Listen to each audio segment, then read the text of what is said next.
Olá, a hora do agronegócio e agrosociedade, nutrientes para a vida, o nosso tema, e hoje aqui um assunto que com certeza vai tomar conta da história do agronegócio pelos próximos 30 anos.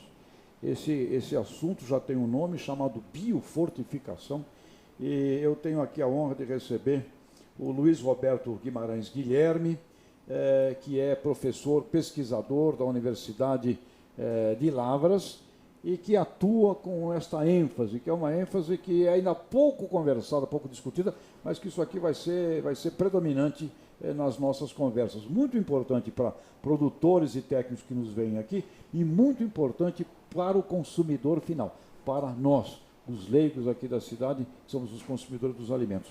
Professor Luiz Roberto, seja muito bem-vindo. Bebeto, né, como é conhecido, mais conhecido, além também de um personagem do cinema, né, que vocês vendo aqui já podem associar com essa figura do Die Hard, não é isso?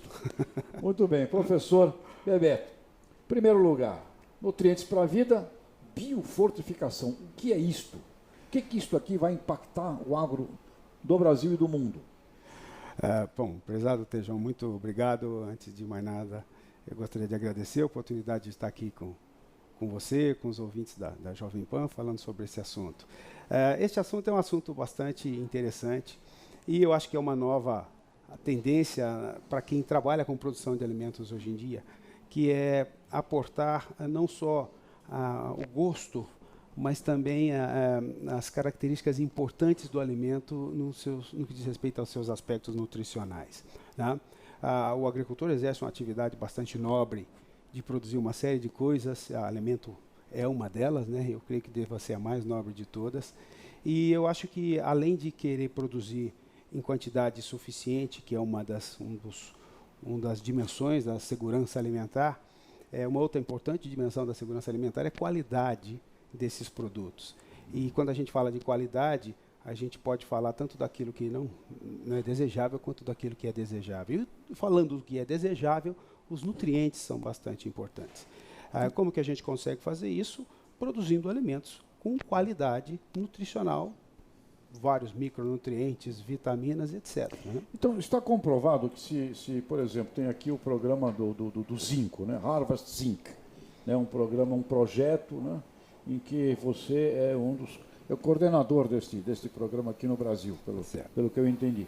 Então, se nós tivermos produtores que coloquem o micronutriente do zinco, isto está comprovado, impacta a minha saúde, a saúde do meu filho, da minha filha?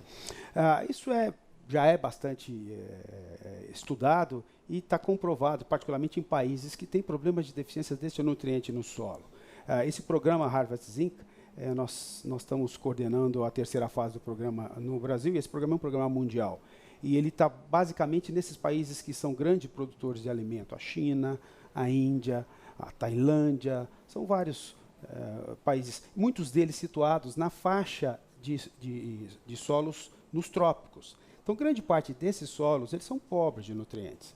Se eu vou produzir um alimento e eu quero que esse alimento tenha um alto teor de nutriente, eu tenho que aportar este nutriente ao solo para que depois a planta possa absorver esse nutriente. Faz todo sentido. Certo? O Brasil é um país de solos fracos. Essa aí, infelizmente... Né? Essa famosa terra roxa maravilhosa, onde é que ela está? Lá no Paraná? Em alguns lugares por aí? Essa terra roxa ela tem bastante restrição em termos de ocorrência. Né? A terra roxa em si, por exemplo, ela não tem deficiência de zinco. Mas ela não ocorre em todos os lugares. Né? O Brasil é de solo pobre.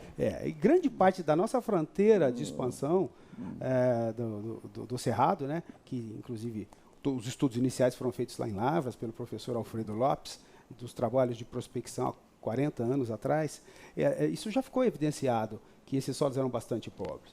Então, o programa permite que a gente possa produzir alimentos com qualidade. Você pode fazer isso de quais maneiras? Trabalhando com materiais genéticos que têm essa aptidão, mas não tem condição de você ter um material genético com alta aptidão extraindo de onde não tem. Perfeito. Então você tem que aportar o nutriente ao solo. Perfeito. Certo? Tem aqui um artigo, feijão com mais nutrientes. Pesquisa identifica potencial do feijoeiro comum à biofortificação. O feijão já é aquela coisa do brasileiro forte. Então, feijão biofortificado significa colocar no plantio do feijão, colocar micronutrientes que tragam depois, no consumo deste produto, mais ingredientes da saúde humana. É isso? Exatamente. Esse é um trabalho, inclusive, que está se iniciando. Foi uma parceria nossa, da nossa universidade, com uma grande universidade no mundo aí, agrícola, que é a Universidade de Cornell, nos Estados Unidos, e com os colegas do Departamento de Agricultura da Universidade Federal de Lavras. Esse trabalho teve uma repercussão muito interessante, porque o feijão ele é uma cultura muito brasileira, né?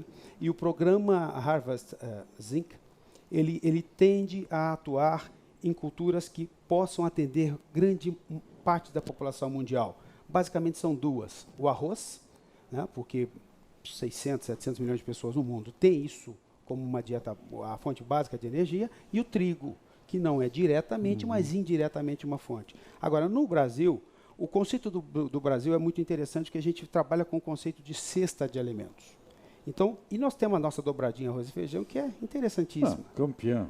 Então, se você consegue fazer um programa onde você coloca o nutriente no arroz e agora no feijão, a gente pode ter nutrientes que, às vezes, um acumula mais um produto e outro acumula mais em outro. A gente fazendo essa dobradinha, a gente tem produtos com qualidade. Professor Bebeto, o que vejo então é uma união do desenvolvimento da pesquisa genética com a pesquisa de alimentos que você dá à planta e ao solo, isto transformando o mundo do alimento não mais somente em alimento, transformando isso numa política de saúde humana.